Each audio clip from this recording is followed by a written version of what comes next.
ارشاد فرمایا کہ اللہ تعالیٰ کے محبوب اور محب بننا چاہو، اگر یہ چاہتے ہو کہ ہمارے دل میں اللہ تعالیٰ کی محبت پیدا ہو جائے، کچھ تو ہے لیکن اتنی سی محبت کی وجہ سے محب نہیں کہا جا سکتا، ہے ہلکی پھلکی تو ہر صاحب ایمان کو ہے، غالب محبت ہمارے دل میں اللہ تعالیٰ کی ایسی محبت پیدا ہو جائے کہ جس محبت پر محبت کے اثرات مرتب ہوں، کہ جیسے کسی کو کسی سے محبت ہو جائے تو کس طرح اس کا ہر وقت خیال و دھیان رکھتا رہتا ہے اور کیسے اس کے منشا تک کی تعمیل کرتا ہے، ایسی محبت وہ نہیں ہے اس وقت۔ ایسی محبت اگر چاہتے ہو اور تم اللہ تعالیٰ کے محبوب مقرب اور چہیتے بن جاؤ، محبوب اور محب، اگر یہ چاہتے ہو کہ یہ دونوں باتیں تمہارے اندر پیدا ہو جائیں، حضرت اس کا نسخہ بتا رہے، اس کی تدبیر بتا رہے، طریقہ بتا رہے۔ کیا بتایا؟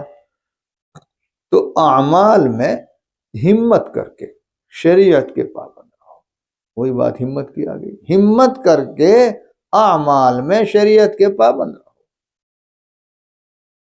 ہمت کے بغیر نہیں ہوگا۔ کیا مطلب؟ بھائی شریعت کے اعمال دو طرح کے ہیں، کچھ وہ ہیں جو بندوں سے جن کے کرنے کا مطالبہ ہے کہ بندہ کرے، کیا کرے، اور کچھ وہ ہیں کہ بندے سے جن کو چھوڑنے کا مطالبہ ہے، اجتناب اور بچاؤ کا مطالبہ ہے، ان سے بچے۔ کرنے کے کام بہت سارے، نماز ہے، روزہ تو رمضان المبارک میں ہے، اور باقی اس کے علاوہ سچائی ہے، امانت داری ہے، ایک دوسرے کے حقوق کی ادائیگی ہے، کرنے کے کام انہیں کیا کرے۔ بچنے کے کام جھوٹ، غیبت، چغلی، افتراء پردازی، ایسے ہی حق تلفی، ظلم و ستم، رشوت ستانی، رشوت لینا دینا، سود لینا دینا، ناجائز کمانا، ناجائز جگہوں پہ خرچ کرنا، لمبی فہرست ہے۔ تو ہمت کر کے اعمال میں شریعت کے پابند رہو۔ دیکھ لو کہ مولا اور مالک نے اپنے قانون میں بندوں سے کن اعمال کے کرنے کو چاہا ہے، کہا انہیں ضرور کرو، جی چاہے یا نہ چاہے۔ اور اللہ تعالیٰ نے اپنے بندوں سے جن اعمال سے اجتناب اور بچاؤ چاہا ہے، ان سے ضرور بچو، خواہ کتنا ہی جی چاہے۔ ہمت کی تو ضرورت پڑے گی نا، اسی لیے تو حضرت نے ہمت کا لفظ بلا وجہ تھوڑی بڑھایا۔ ہمت کر کے اعمال میں شریعت کے پابند، ظاہراً بھی اور باطناً بھی، یہ دو لفظ اور بڑھا دیا حضرت نے۔ کیا مطلب؟ کچھ اعمال ظاہری ہیں، کچھ باطنی ہیں، کچھ باہر کے جو سب کو نظر آتے ہیں، کچھ اندر کے جو نظر نہیں آتے۔ ظاہری اعمال ظاہرہ، اعمال باطنہ، اندر کے اعمال انہیں اخلاق کہتے ہیں، اچھے اخلاق، جیسے تواضع، صبر، شکر، قناعت، جود و سخا، شجاعت، یہ انہی کو کہتے ہیں اخلاق حمیدہ حسنہ۔ اور ان کی ازداد ہیں، ان کے مقابل عجب ہے، فخر و کبر ہے، حرص ہے، اور بخل ہے، جبن ہے، یہ اخلاق ذمیمہ رذیلہ۔ تو اللہ تعالیٰ نے اپنے قانون میں بندوں سے عام اخلاق حمیدہ حسنہ کا رسوخ چاہا ہے، کہ بندہ اپنے اخلاق حمیدہ حسنہ بنائے، اور اخلاق رذیلہ اور ذمیمہ کا ازالہ چاہا ہے، انہیں اپنے اندر سے نکال دے، وہ گندگیاں ہیں۔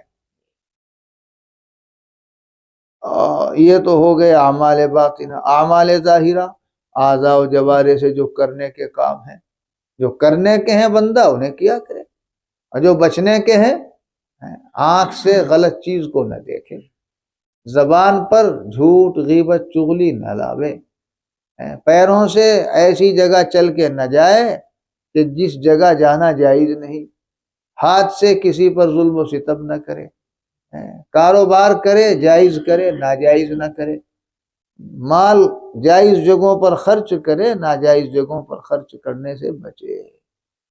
بہت سارے کام ہیں۔ تو اعضاء و جوارح سے جو اعمال انجام دیے جاتے ہیں وہ ہیں اعمال ظاہرہ، ان میں کرنے کے بھی ہیں اور بچنے کے بھی ہیں۔ کرنے والے اعمال ہمت اور حوصلے سے کام لے کے کرے، جی چاہے یا نہ چاہے۔ بچنے کے کاموں سے ہمت اور حوصلے سے کام لے کر بچے، خواہ کتنا ہی جی چاہے، اور اخلاق حمیدہ حسنہ کو اپنے اندر پیدا کر لے، راسخ کر لے، اخلاق ذمیمہ اور رذیلہ کا ازالہ کر لے۔ یہ مطلب ہے ظاہراً بھی اور باطناً بھی، یعنی دونوں قسم کے جو اعمال ہیں شریعت کے، اللہ کے قانون میں جو اعمال ہیں، ہمت کر کے ان کی شریعت کی پابندی کرے۔ بس جب ایسا کرے گا، فرمایا اللہ تعالیٰ کے محبوب اور محب بننا چاہو تو ہمت کر کے اعمال میں شریعت کے پابند رہو، اللہ کے قانون کے پابند رہو، ظاہراً بھی اور باطناً بھی، اور اللہ اللہ کرو، اللہ کو یاد بھی کیا کرو، اور کبھی کبھی اہل اللہ کی صحبت میں جایا کرو، جو اللہ والے ہیں ان سے ملنا جلنا رکھو، ان کے پاس آنا جانا رکھو، بیٹھنا رہنا رکھو، اس لیے کہ جیسے کی صحبت آدمی اختیار کرتا ہے ویسی ہی خوبو اس کے اندر بھی پیدا ہوتی ہے اور ہونے لگتی۔ کبھی کبھی اہل اللہ کی صحبت میں جایا کرو بس، اور ان کی غیبوبت میں جو کتابیں وہ بتائیں ان کو پڑھا کرو۔ ہمیشہ تو آدمی اہل اللہ کی صحبت میں نہیں رہ سکتا، بھائی گھر کے کام دھندے ہیں، ضروریات ہیں، وہ بھی دین ہے، ان کی تکمیل بھی دین ہے۔ اب وہاں نہیں ہے، ان کی صحبت میں نہیں، تو کیا کرے؟ مشورہ کر لے ان سے، ایسی کتابیں معلوم کر لے، کبھی کبھی وہ پڑھ لیا کرے، اس لیے کہ بزرگوں کی غیبوبت میں ان کی کتابیں جن میں اچھی باتیں لکھی ہوئی ہوتی ہیں، اچھے لوگوں کے واقعات لکھے ہوئے ہوتے ہیں، وہ ان کی صحبت کے قائم مقام ہوتے ہیں، ان سے بھی فائدہ ہوتا ہے۔ اب دیکھو یہ نسخہ بتایا ہے بھائی حضرت نے، اللہ تعالیٰ کے محبوب اور محب بننے کا نسخہ۔ کیسے ہمارے اندر اللہ تعالیٰ کی محبت پیدا ہوگی؟ جو اہل محبت ہیں ان کی صحبت میں بیٹھو، اور صحبت میں بھی بیٹھو، اور جو اللہ کے قانون میں جو چاہا گیا ہے بھئی ہمت کر کے اسے کرو بھی، اللہ تعالیٰ کی محبت یوں بھی پیدا ہوگی، اور پھر اللہ تعالیٰ کہ یہاں تم بھی محبوب اور مقرب بن